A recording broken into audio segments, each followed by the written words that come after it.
Welcome to the QBC podcast, where we explore new paradigms in health and science that have a meaningful impact on our day-to-day lives. I'm your host, Meredith Oak, a curious coach and mom. I started a journey to overcome chronic fatigue and found myself in a whole new quantum universe. I believe new research shouldn't stay locked away in an ivory tower, and that wisdom can be found in many places and understood by all of us. To keep in touch with this podcast, the QBC free community, our episode guide, and all the show notes, please visit qbcpod.com, qbcpod.com. Let's get together to create the future we want to live in. All right. So this week I have back on the podcast the one and only David Schmidt. We had a super interesting conversation last time, or interview, I should say. This was more of an interview than a conversation. Depends. They can go either way. And if you haven't listened to that, I do recommend maybe hitting pause and going back and doing that. We do pick up on a few threads from that conversation that we don't fully explain in this. So, for example, you could be listening to this and I all of a sudden start talking about light codes hidden in lobster blood. And you're like, what is Meredith saying? So we go over in more detail in the first interview. Either way, it's fine. You'll be fine. But I did just want to mention that.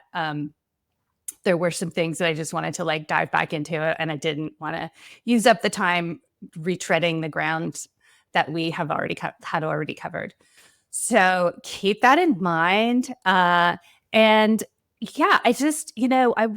to say about this interview is that honestly, meeting David Schmidt and speaking to him and hearing what he does has really changed my mind on how I think about the possibility of technology. I'm not a technologist. I'm a nature person. I mean, I live a totally modern life and drive cars and live in a house and do all the normal things. But I'm just not somebody who had a high degree of trust in the idea that technology will save us, or that there's going to be some technology thing I can do to my body to make me live longer. And I thought that's nature's job. And my job is to create as nourishing an environment as possible, put my biology in an environment that is designed for it to thrive, and let nature heal and let nature be the guiding force. And I really felt like, interfering with that too much, beyond doing things like infrared light therapy, which is basically making up for the lack of nature in my modern life.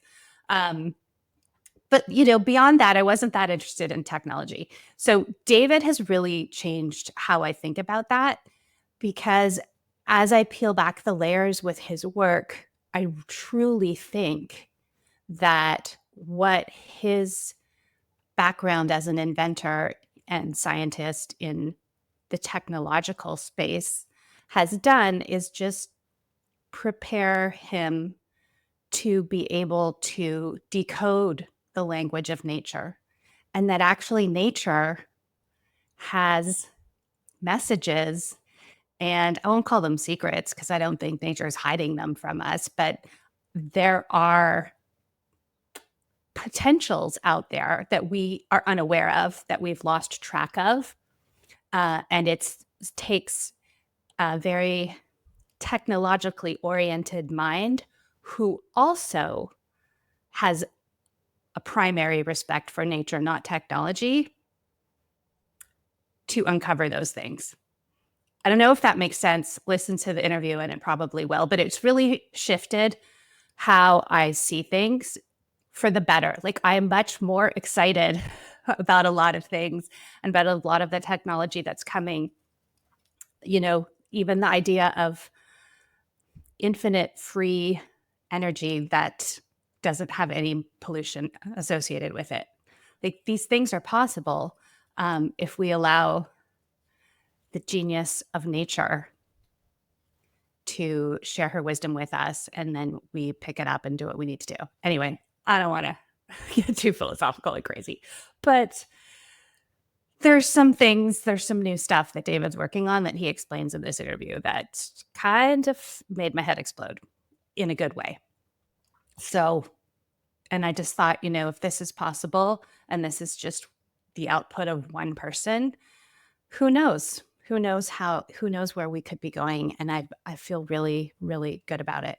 And I think as long as we all kind of stick together and expand our consciousness and shift into the new paradigm, it's gonna be a wild ride, but I think it's gonna be really good.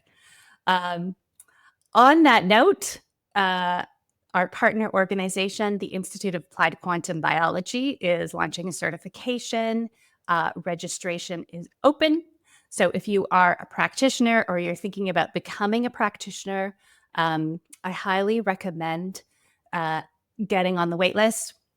People ask, like, can I take this if I haven't done anything else? The answer is yes, but you do want to plan to do something else, right? Like, this isn't a coach training or practitioner training.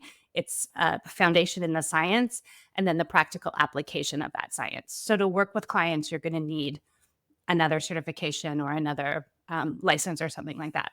Up to you. And it's up to you what order you do them in. I just spoke with someone who took certification a couple of years ago, and then she decided to become a naturopath. So she's just doing her exams for her naturopathic degree. And she said she was so happy that she did the quantum biology piece first, because that was the lens through which she could look at all of the information that she learned at naturopathic college.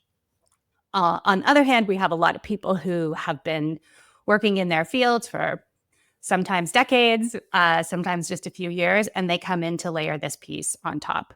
So it's up to you what order you do it in, but that's sort of the lay of the land, and that's a question that I get a lot. And then, of course, there's also the option to take the board exam, which is offered by the American Naturopathic Association once you have completed the certification. So this is a great way to bring in the new paradigm and to bring this science and this healing to all of the people that you work with and all of the lives that you touch. All right, enjoy the episode. Don't forget, if you need blue blockers, red night lights, infrared sauna blankets, to visit our brand partner at bondcharge.com. And don't forget to put QBC in the box when you check out, because there's a discount. I always forget to say that. So discount, QBC, box, checkout. All right, got it. Okay, everybody, enjoy this crazy conversation with David. So good. See you next time. Hi, David Schmidt. Welcome back to the QBC podcast. Pleasure to talk to you again. Absolutely. Thank you for having me back. It's a pleasure. So the last time we spoke, we went into like a lot of detail on all of your fascinating experiences that you had as an inventor before you founded the LifeWave company. You, as a biology undergrad, you were in a lab looking at cancer cells and having some quite remarkable breakthroughs. Then you went on to work for the military and designed a small machine that could create oxygen in submarines.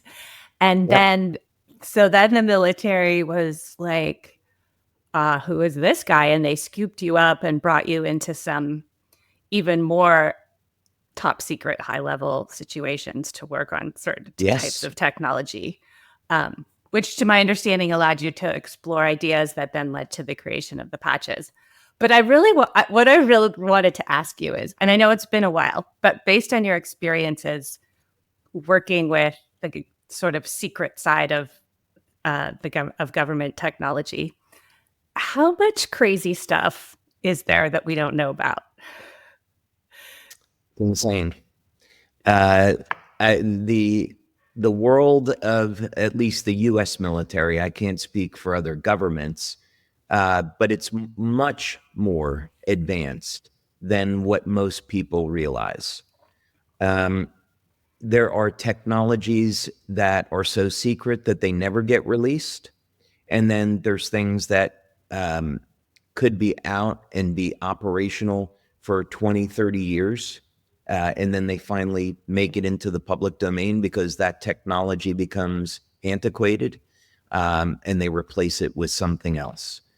But there, even back in the 90s, they had something like the holodeck from Star Trek: The Next Generation, and they would use this to train people on how to use the controls in a sub. So before they would ever put people inside a submarine, they take them into their holodeck, and they can simulate, what it's like to operate the various stations within a nuclear sub. So that's what they were using back then for their training.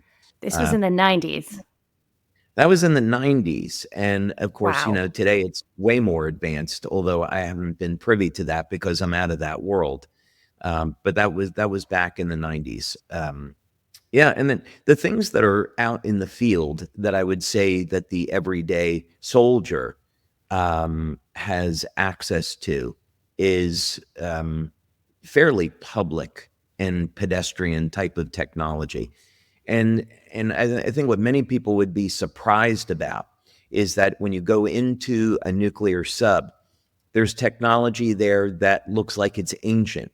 But the reason why they use it is because it doesn't fail, and it's extremely reliable, and it's not susceptible to things like electromagnetic pulses. So that they take technology, and if it works for that environment, they use it. Doesn't matter how old it is. And then there's other things that, of course, are like from Star Trek. So I would describe it that way. Okay, so there really is this sort of parallel world of very, very advanced technology happening behind the scenes. I'm going to put it to you this way. There has been, and I'm only going to say this because much of it is public now.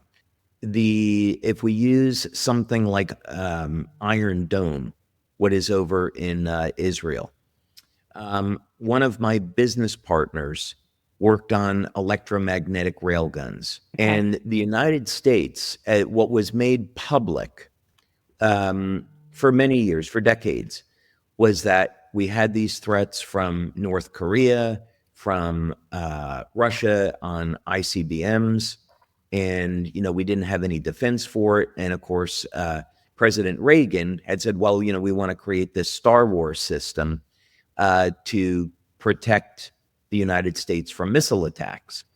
When he was making that speech, that system was already operational and was capable of shooting down 3,000 missiles per minute. I met the inventor who developed technology for detecting missile launches. And we used a special technology.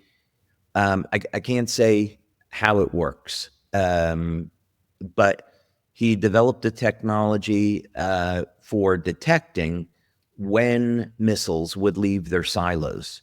So we didn't have to rely on satellites to do the imagery. Once the missile was up in orbit and all that, we could actually know when the missile was coming out of its silo from North Korea, China, Russia, or what have you. So this system is extremely sophisticated. There's multiple layers to it, and the first version of it was in place in the 80s, but it's way, way more sophisticated today than it was back then. But of course, the threats evolve. Right. When the politician is out in front of the public saying, we need to invent this, or we need to create this, or here's the vision of what we're going to need, he's in this situation, and likely others, talking about things that already exist. And that's just him signaling that they're going to be public now. Sort of. They may not know. I mean, one of the things that the government does incredibly well is compartmentalize. And this is to protect national secrets. So if you go to a company like Newport News Shipbuilding, that's the company that builds our aircraft carriers. They could have at any time 20,000, 30,000 employees. So how do you develop something secret without it getting out into the public? So what they do is they compartmentalize, and they'll say, well, this group is working on this one system and that's all you see. And this other group is working on this system and that's all you see. And in a company of that size, you may only have 6, 8, 10 people that see the entire picture. And the other people that work on the project, they don't get to see the entire thing. So that system has worked extremely well at being able to protect some of these secret projects. So in many cases, they could be asking for funding on something and it could be going to that project, but it's to advance the project. It's not necessarily to do some of the things that they're talking about publicly. And it's a good thing because we do want to protect our secrets from our adversaries. So it's not a conspiracy theory. It's something that's very good. Yeah. Okay. Yeah, that was my next question is, the rationale behind it. And it is because it's ideally in the best interest of the world for the United States to have these things. I'm very anti-war, and Yeah. I would love to live in a world where there was no war. And I think, that day will eventually come, either through the second coming or when people come to their senses. I don't know. But the practical side of things of where we are today is that the only way that governments can maintain peace is through strength. The only way that we can avoid war is through strength. And so the best way we can have strength is by not letting our enemies know what exactly it is that we have, because it's very difficult to defend against something if you don't know that it exists. And I happen to think that's probably a pretty good strategy. Yeah, I think that makes sense. I would prefer the government of the U.S. than I think of a lot of other regimes in the world, where the United States ideally is living into the principles of its founding and wanting to keep the world free and safe for everybody. That's what I choose to believe. So Yeah, absolutely. that's the future I'd like to live into. Yeah, and there are some areas where I would say where that strategy doesn't work, and that would be something like in the pharmaceutical industry, where you and I both know that they've actively worked to suppress technologies that can save people's lives. And hopefully now with RFK being appointed into FDA, that he's going to champion the natural products industry, like he said he will, and we'll see a little bit more transparency and a little bit more freedom, medical freedoms. Well, that was exactly my next question, because in matters of national security, I can understand the need for secrecy. But, I've researched, and I know for sure most people listening to this podcast have researched many different technologies and approaches that were very effective. I'm thinking specifically of like the Rife technology, and there was a consensus in my memory of doing this research, there was a consensus among scientists that this sort of frequency medicine was highly effective, especially with cancer, and it just sort of disappeared, and all the people who supported it got very quiet, and it kind of went away. And you just mentioned the same thing, whenever there's like a real viable alternative to a pharmaceutical product, that same thing tends to happen.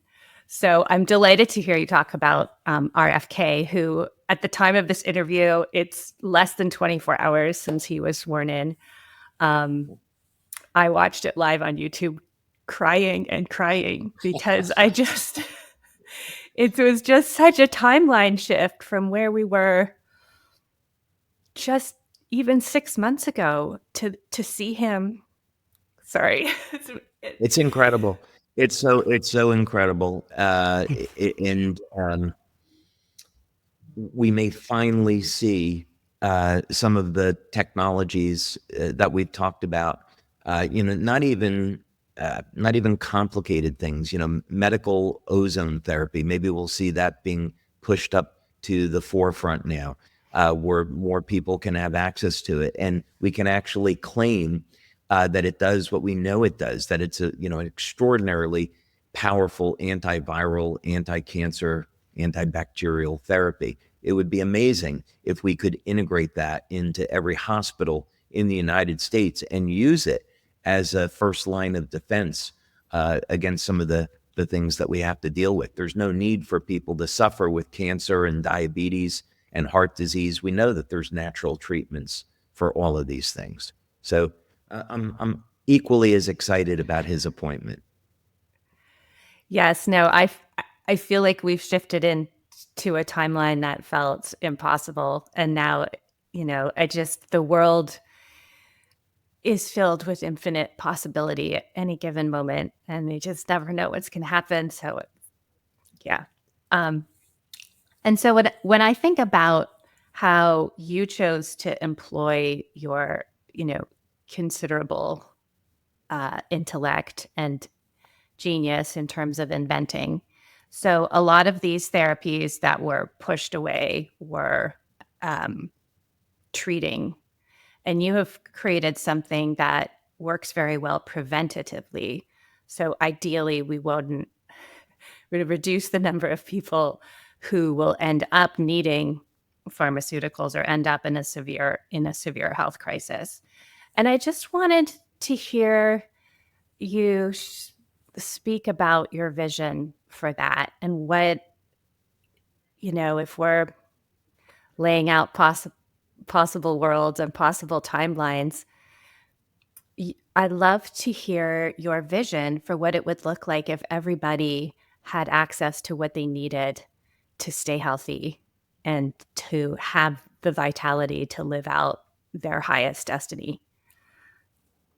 So I think the first thing I'd say, I appreciate the very kind comments, but I do believe that I get my information through prayer. So I do want to honor God the Father with all the blessings that I've had in my life, because I really wouldn't be where I am today without God. And so I do want to acknowledge that. So in terms of, what could the future potentially look like? We first start with the premise that our bodies are controlled by light and they're controlled by energy fields. And this is nothing mystical. I'm speaking in scientific terms. So we can measure the release of photons from the DNA, from cells.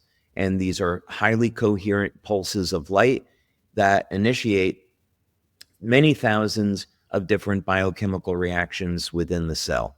We know that the cell, it functions as a capacitor. It stores energy, and we have an electrical charge around the cell membrane. The DNA is a helical coil. In electronics, we would call that an inductor. And so it's capable of storing an electromagnetic field. And that field collapses through cell division. And the electromagnetic pulse that's produced is passed over to the next cell, and that's used to define how that new cell is going to express its genes, either in a younger or an older state. Of course, we have a nervous system that conducts electrical energy, and that produces magnetic fields at right angles. We have a meridian system, which is composed of very fine threads of collagen that have electrolytes attached to them, and these fibers conduct infrared energy. So our body has a fiber optic system that uses light for communications. And that's been documented by a physicist named Joey Jones using functional MRI. So we first start with this basis that our body, we need the biochemistry. So we need a healthy diet. We need nutritional supplements so that we have these raw materials. But ultimately, it's the energy systems of the body controlling the biochemistry. So if we start with that as a foundation, then we say, how can we use energy to improve our health? And what would be the highest way we could improve our health? So this really, to me, comes down to looking at species that have already mastered it and duplicating it. This is a field of science known as biomimetics, where we study living systems and then we try to mimic that with technology that we could apply to human beings. And in this particular case, the species that we have looked at are planaria, which are a flatworm that are immortal. We've looked at hydractinia, which are also immortal and have both of those species have remarkable regenerative capabilities. We've looked at a species of ant called the temnothorax. And this species of ant, when it's infected by a specific parasite, will alter its gene expression and increase its lifespan by 5 to 6 times above normal. And the biggest discovery that I've made is with lobsters. And I've been able to unravel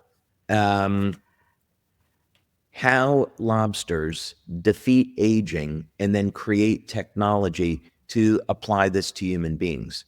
And as of today, we've just completed 6 independent clinical studies on this technology, and we're seeing remarkable effects. And this all works by introducing light into the human body in an entirely new way for achieving a regenerative effect.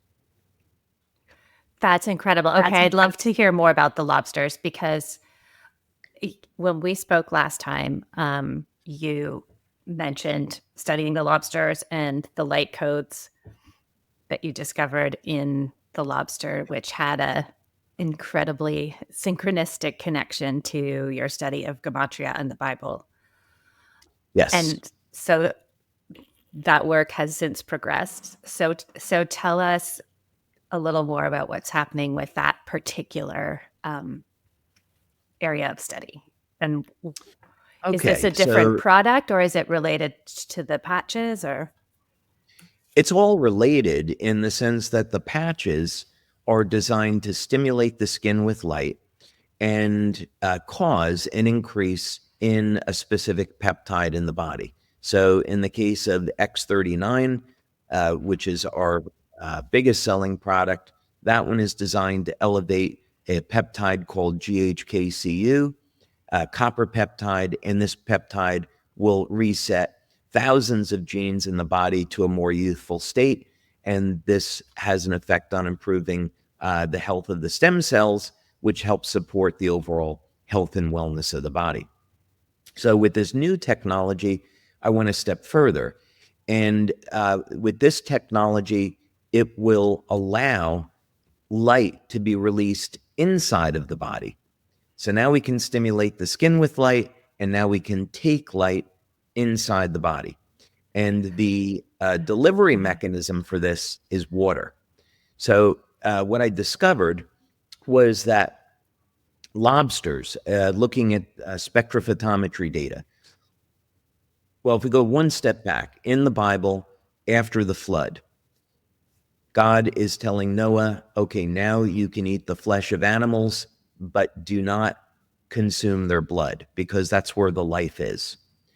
And so I thought maybe there's something in blood that we've overlooked in the scientific community. Maybe there's something there other than what we think of blood as doing on an obvious level, right? As a mechanism to deliver oxygen into the cells.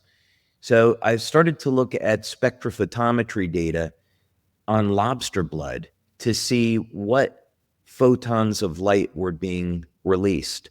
And this is where I discovered a biological code. And this code meant that the wavelengths of light that were being emitted in lobster blood were being emitted at a very specific ratio, which actually correlated to music. And so it turned out to be very easy to calculate and predict what the other wavelengths could be. And so I applied this information, and essentially in the early days in these experiments, I would take water, run it through a device that's essentially a fuel cell, but in reverse.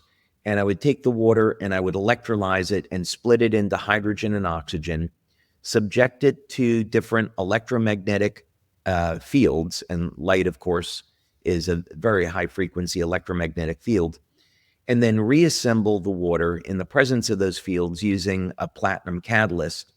And this produced a new type of water that had never existed before, at least that we know of. But the water was structurally changed where it could contain light. So there were domains within these water crystals that would contain photons of light. So this was exciting because we would know, for example, this is crazy. This is beyond exciting. Okay. Whoa. All right. Well, let's say. So the water is creating light in the body. The water contains light. So when you drink the water, the light is instantaneously released into the body. Okay. Wow. So you have encoded the light into the water. We drink the water, the light is released. The water is, so we have a machine now. And it went from being about 3 feet wide and 9 feet long to now something that's about the size of a very large microwave oven. I would say it's something that you can actually put on a countertop in your home.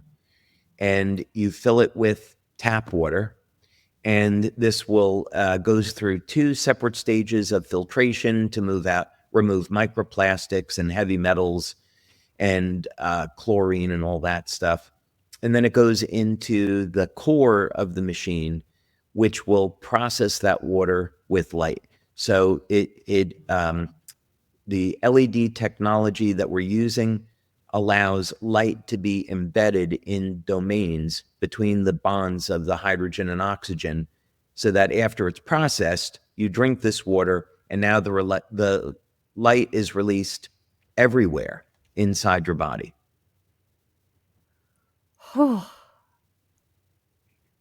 Wow. I'm just going to digest that for a second. Okay. And then what happens? I tell you what, I'm going to skip to the happy ending for a moment and tell you about something that happened in my office last week. We had, we're working on this drone project where we want to provide, we have these drones. This has been 4 years for, and we have cooperative agreement with a number of organizations to provide delivery of medical goods, search and rescue, surveillance over a disaster site, these kind of applications. And these are drones that you are developing? Yes. Okay. So these are special. We're 4 years into that. And so David part of the Schmidt work made with drones, not regular. Okay. Got it. And you're developing them to help serve in these humanitarian ways. Okay. Yes. And we're also going to be taking, well, that's a different story, but this is a stepping stone to providing clean power for homes. We're going to use the power generation system that we've created for these drones, which is a green technology, and convert them over into power generation systems for people's homes. But that's years into the future. But so these drones are, let's say they're made of fiberglass or carbon fiber, what have you. And I had wanted to hire a fellow in Florida who's an expert on composites to do some of this work. And he said to me, I have to retire. He's in his mid to late 60s. He said, I have to retire. I have crippling arthritis, and the pain is so bad that I can't move my hands. And he had gotten into a depression. He had a number of other medical conditions, and he was looking at his life is over. So I said, okay. I said, I know you don't really know who I am, but come into my office and let's talk. You're like, wow, did you talk to the right person? All right. Yeah. So he comes into the office and he tells me, his story of the health challenges he has and how his wife has to take care of him now. And he just feels so hopeless and helpless. And I said, okay, this is what I want you to do. Here is a glass of water from a machine that we've invented. So I want you to go ahead and drink this glass of water. I then put an X39 patch on the back of his neck, and I put our Eon patches right up on his hands where the rheumatoid arthritis was. In less than 1 minute, his pain went from a 10 to a 4. And in less than 3 minutes, his pain went from a 10 to a 1. Eventually, the pain was gone completely. And in that 3 minutes, he completely regained the use of his hands with no pain. And his life changed that quickly. What? And that's the power of light, and introducing light inside the body and introducing light to stimulate the skin. So these are, we can happy to get into the details of the clinical studies which support why this was happening so quickly. Okay, let's do it. Okay. This is truly incredible. And I also just want to take a moment to acknowledge the profound gift, for someone to feel like they had so much to offer the world, but their body was not allowing them to do it. And, our bodies are fighting so many various assaults in our modern environment that this is happening to more and more people at a younger and younger age. And we're losing all of the wisdom and talent and experience they've built up over their life because of these chronic pains and illnesses are incapacitating them right when we need them the most. Yeah. Yeah. And it's not, and it doesn't have to be that way.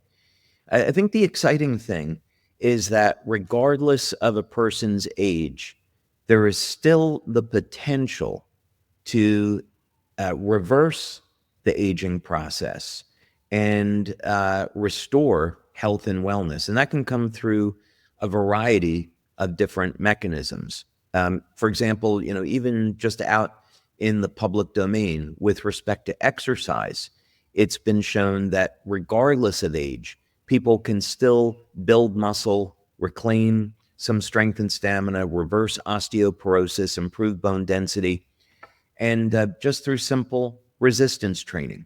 There's even, I heard Rhonda Patrick talking about a study that was done showing that and it's going to sound like a lot, but 2 years of a regular intense exercise program can reverse the age of the heart by as much as 20 years. So the human body is absolutely capable of extraordinary things if we provide it with what it needs. And so things like the patches and this water, they're tools. It's all part of the process of having a healthy diet, exercising, getting proper rest, supplementing where needed, trying to have as little stress as possible in your life, and then being able to use these tools to achieve a level of health that wasn't possible before. Yes. Yes. And I think I love that message because the message that we get when we go to the doctor is this is just what it means to get older. Yeah, this is normal. Yeah. And it's it doesn't have to be that way. It really doesn't. No. I was coming out of our global conference in October, which was amazing. It was the best event that we had ever had as a company. We had 5,400 people there. It was an incredible celebration. We had the Blues Brothers perform. We had Gwen Stefani and Maroon 5 there to help us celebrate 20 years. And I woke up on Sunday morning and I told my family, I feel like I've accomplished what I wanted to in life. I just had the best event in my life. I can't imagine my life getting any better. So if I went today, just know that I go peacefully. And I shouldn't have said that because we were going to the airport, heading out for a family vacation. And I was coming around the side of the car and I didn't realize that the trunk was open, and I hit my head on the metal end of the car, and I dropped to the ground, and I had blood coming out. Oh no. And my son called an ambulance right away, and I thought, oh, all right, well, I kind of got my wish here. I shouldn't have manifested that.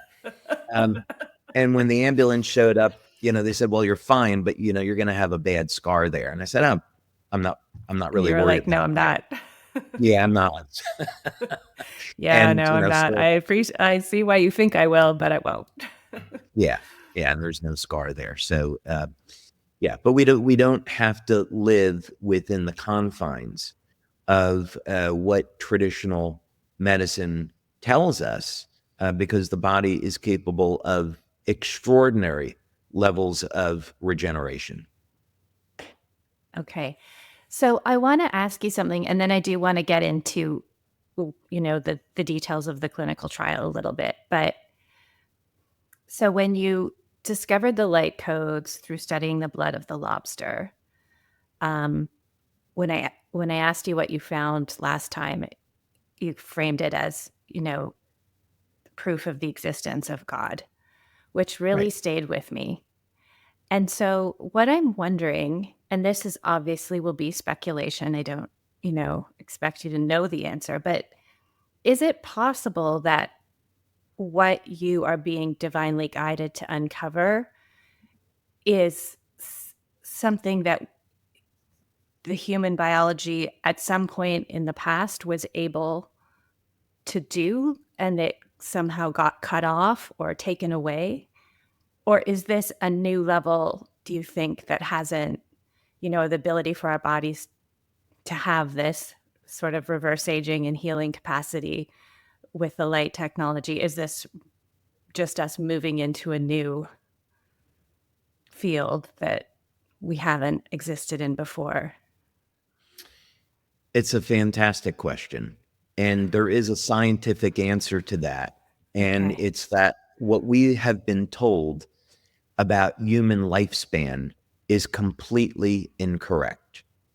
We were told that people that lived thousands of years ago, or let's say primitive humans, were told that they had a lifespan of maybe 30 years or so.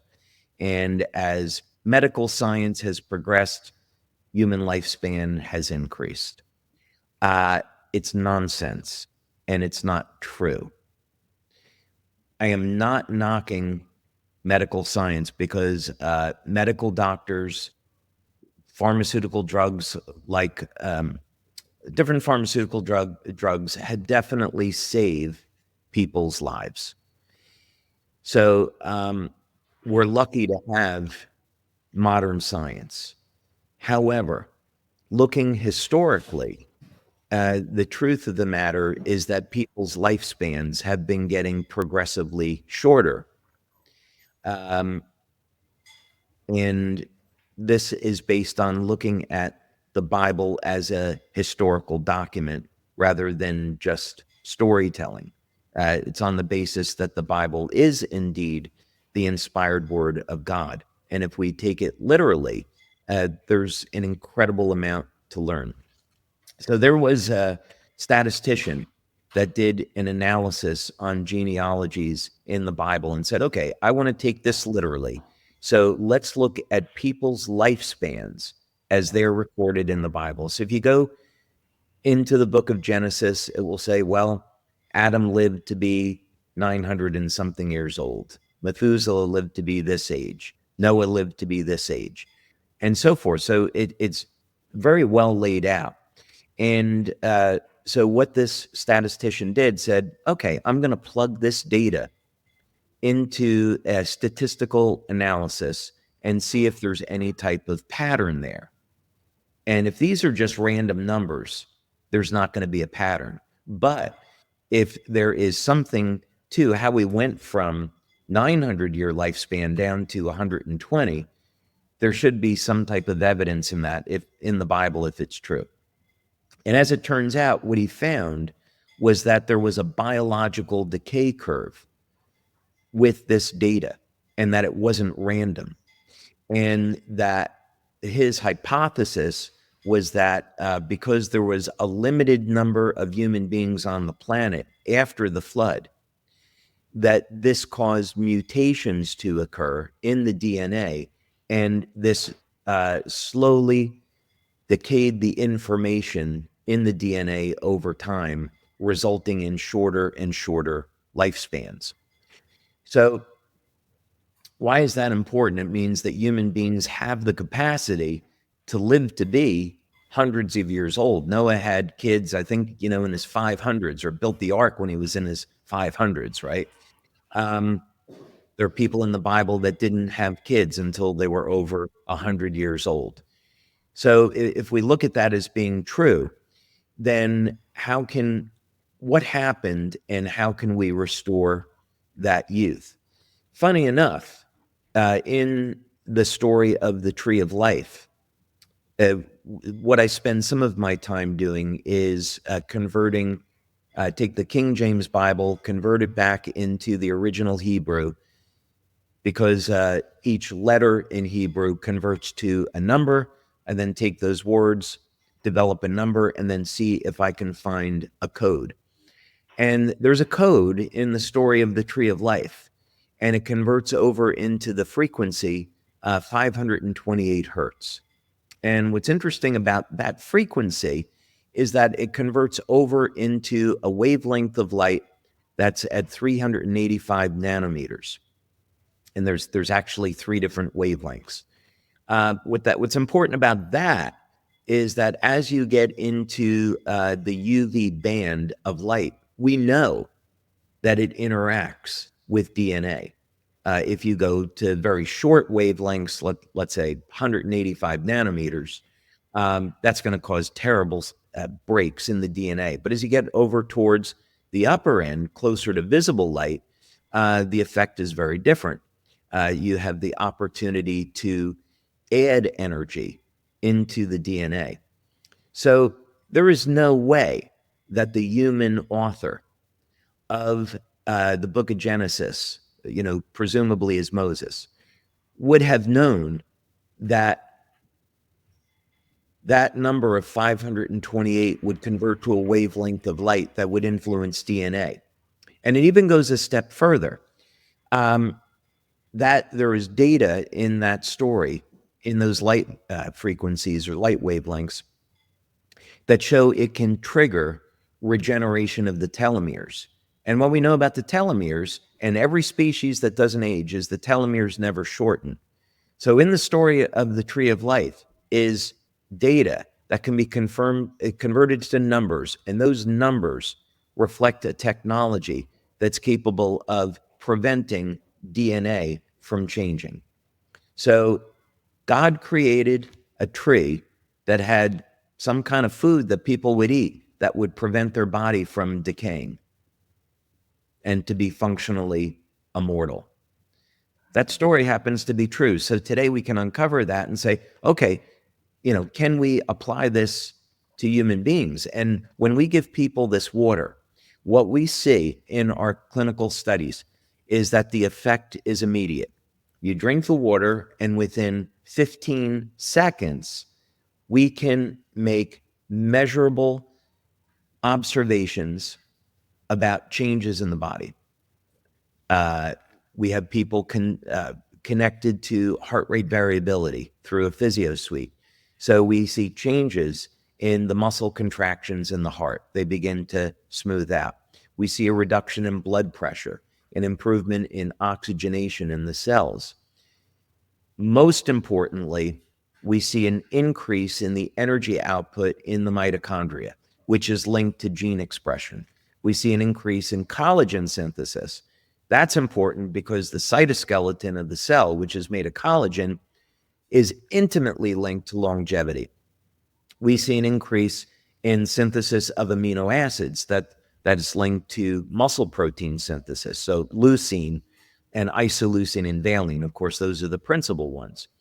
And we also see evidence of the KP pathway being upregulated. And this is the pathway that turns on NAD, and NAD triggers an improvement in expression in the sirtuin genes, and the sirtuin genes control longevity. So When you study, as we have, what happens to changes in the urine, the blood, bioelectrically in the body, a pattern of regeneration begins to emerge.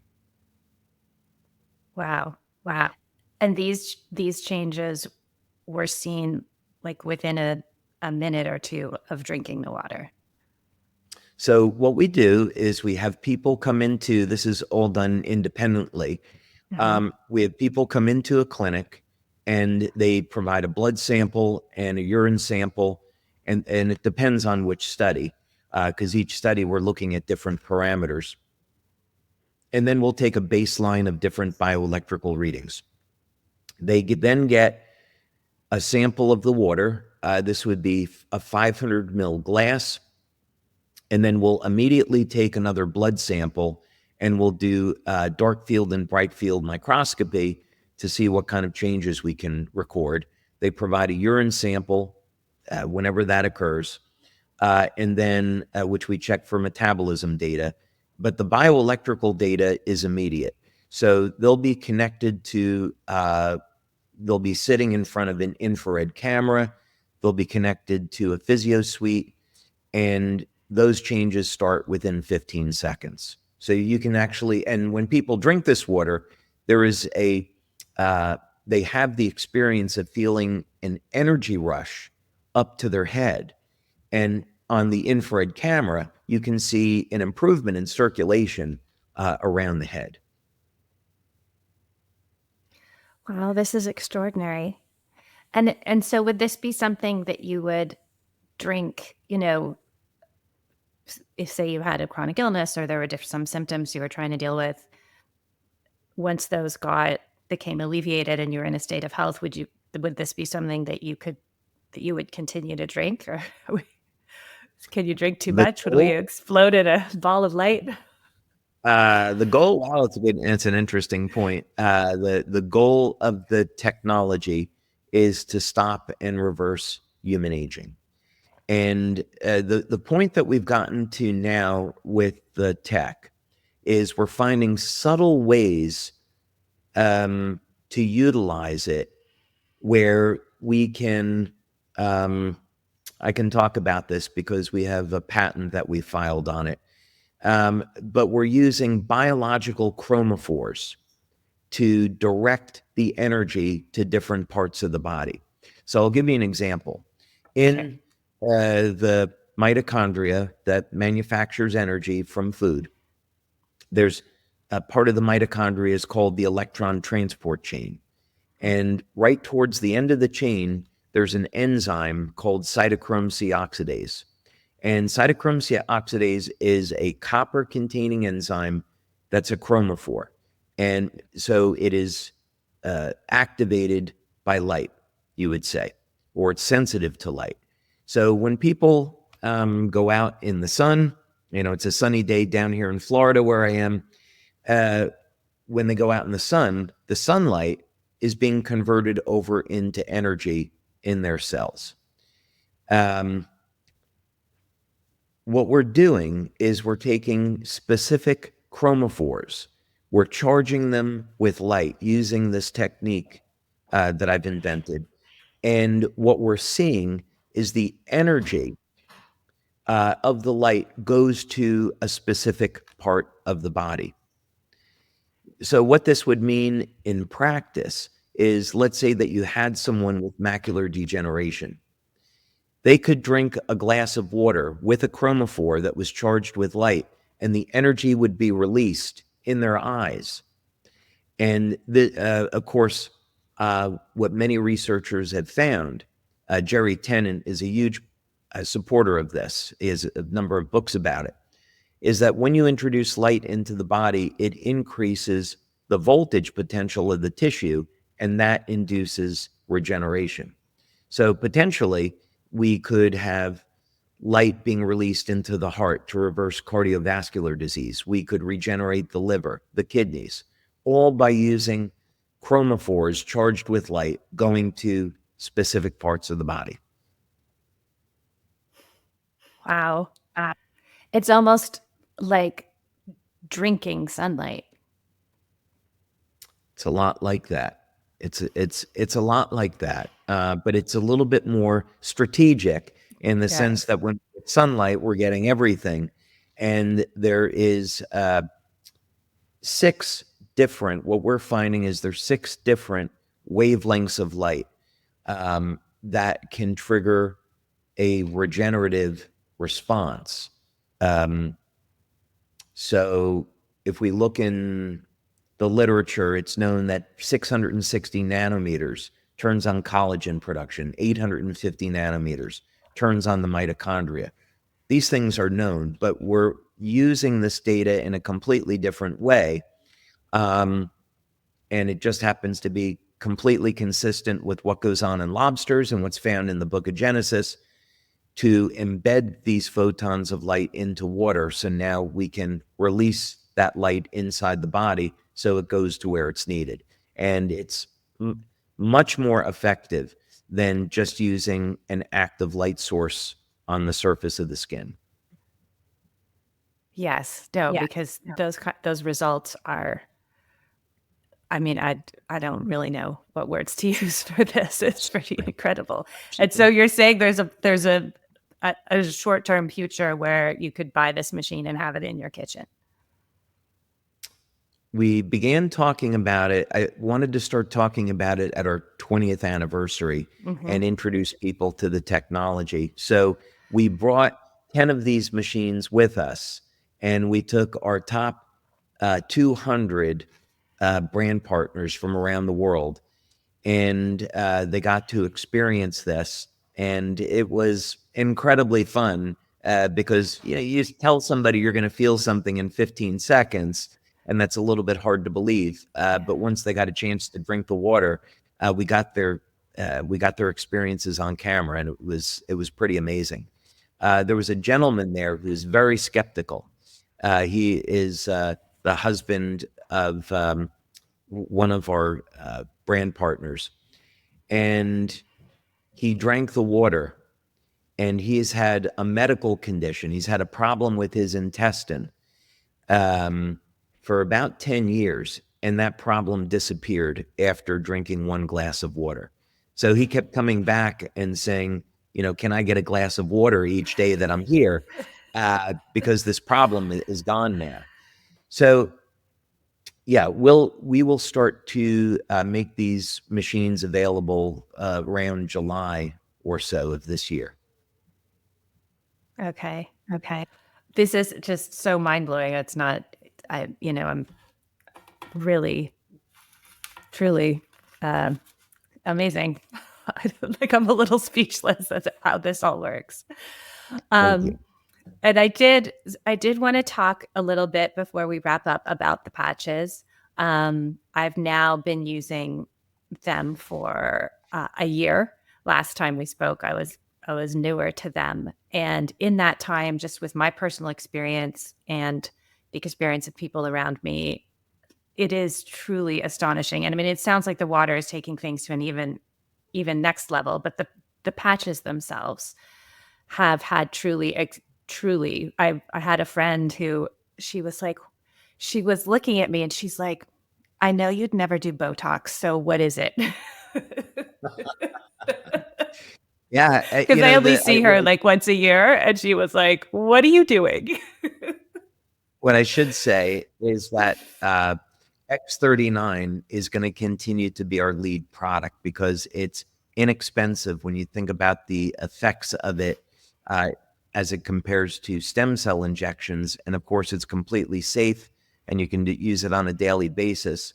So the reason to come out with the water machine is that it complements all of our patch products. They absolutely work synergistically together. Right. And the patch you wear all day or all night, depending which one and what the protocol you're doing is. Yeah. So do you have time for one last quick question, or do you need to run? Absolutely. Okay. So my LifeWave mentor is Kathleen Horstmeyer. I text her all the time. This is happening. What should I do? What patch should I use? Where should I put it? And she was one of the first people I knew who was using these. Dr. Stillman sent them to us, and I left mine on the shelf, and Kathleen started using hers. And she called me and she said, Meredith, I have to tell you what happened. Like, I can't believe it. Because she had actually used the patches back when the company first started around 2012. Um, and so but not the X39 because that's newer. So she was using this. So Kathleen had been kicked in the stomach by a horse. Oh, God. She nearly died. She was rushed to the ICU. They were able to, stop the internal bleeding and she survived. But she had a giant, like rope like scar, sort of cutting off her abdomen on the inside. And so because she understands how the bioelectric nature of the body and how it communicates, she really did not like having this scar because she knew it was interrupting the body's processes. And so she did all the things. She did supplements and food and red light therapy and manual massage. So she had a ritual where she would massage the scar every morning. Like she would sort of dig around with her fingers and find it and just kind of massage it out. And I think it was about a week after using X39, she went in to do her morning scar tissue massage and she couldn't find it. She's like, it's not there. So we talk about that story a lot. And now that you're here, I'd love to hear what you think happened. So scarring is caused by what's called keloid proteins. And this is from an inflammatory effect. So in other words, if we look at what happens during an injury, the human body, of course, is designed to protect itself and regenerate to a degree. But survivability is always the desired outcome. And let's say a person suffers an injury to the abdomen. First, there is going to be a rush of oxidative chemicals. And those we normally think of oxidative chemicals as being something bad, but they're really there to protect us from infection and start to tear down the damaged tissue. So it's part of the healing process. It's when we get oxidative stress chronically when that really becomes a problem. So the oxidative chemicals then signal an inflammatory response. And again, the inflammation is there to help as part of repairing the damaged tissue, tearing down the damaged tissue, now making way so we can make collagen, make proteins to repair the injury. The inflammatory cytokines are signaling molecules for the stem cells. So the stem cells will come in and repair the injury. Now, if there's inflammation that's hanging around, and as we get older, it becomes more and more difficult to control the inflammatory response. There's even a term for it now called inflammaging. As a result of the inflammation, a keloid protein forms, and this is what we know as scarring. And of course, once the scar is there, not much you can do to get rid of it. Well, X39 elevates GHKCU, copper peptide. And copper peptide is extraordinarily powerful. Usually I always think of peptides as being kind of like superheroes, right? So they're superheroes that have very specific power sets. But then you get somebody like Superman. Superman's got all these crazy powers, right? Copper peptide is a little bit like that, is that it has an enormous power set. And its power, what Dr. Lauren Picard found, was that its power set comes from being able to reset thousands of genes back to a more youthful state. So we see the scope of what copper peptide can do as being enormous. It can help to modulate the immune response, help to balance out the inflammatory response, and very importantly, it can trigger mobilization of stem cells through the P63 gene. So essentially, what is happening here, and we see this, of course, anecdotally all the time. We don't make medical claims about it, but we see all the time that copper peptide goes in, it regulates the inflammatory response, and as cells begin to replace themselves, the scarring can now be healed. And it happens incredibly quickly, which is really the surprising part.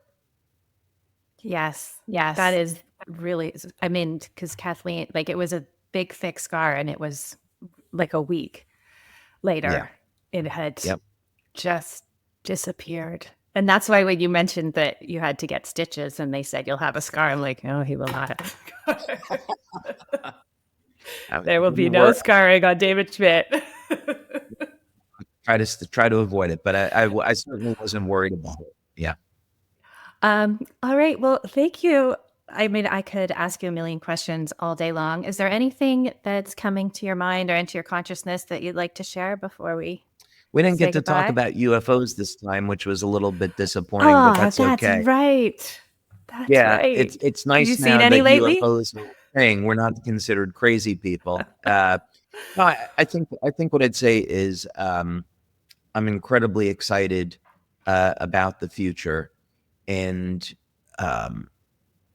how we can look forward to a future where we can actually talk about the truth and not worried about being suppressed. And we're getting into an age now where the scientific tools exist to validate the effects, the very powerful effects from things like light therapy. And the technologies that we've talked about today are still just the beginning of what's possible. We're going to be applying this technology over, I would say, about the next 7 years in some incredibly interesting ways. So if we can think about, well, what would you do with a tech where you could rejuvenate the body? Well, one thing we want to do is completely redefine the cosmetic industry. Instead of just using light to reduce lines and wrinkles, why not give people younger skin? Of course, use these tools to improve the speed at which people heal. And ultimately, what we see is that it's possible to stop human aging. And we're certainly not the only company that's working on that, but I think we've gotten way further down the road than any other company. Right. And the idea that this is possible, the field is opening up to these possibilities, the powers that be, for competitive reasons or whatever reasons, who knows, that we're squashing or quelling these types of advancements, are losing the capacity to do so for lots of reasons. And we're entering a new era, really, where we are free to seek the truth. Thank God. And understand and use the technology as it's discovered, as it's refined and guided by our higher power. It's absolutely. Yeah. Sorry. It's really beautiful. Really beautiful. So it was a pleasure to speak with you, Meredith. Thank you so much, David. Thank you. Thank you for having me. If you'd like even more information before you get started with the patches, please go to qbcpod.com. That's qbcpod.com, and click on products we like.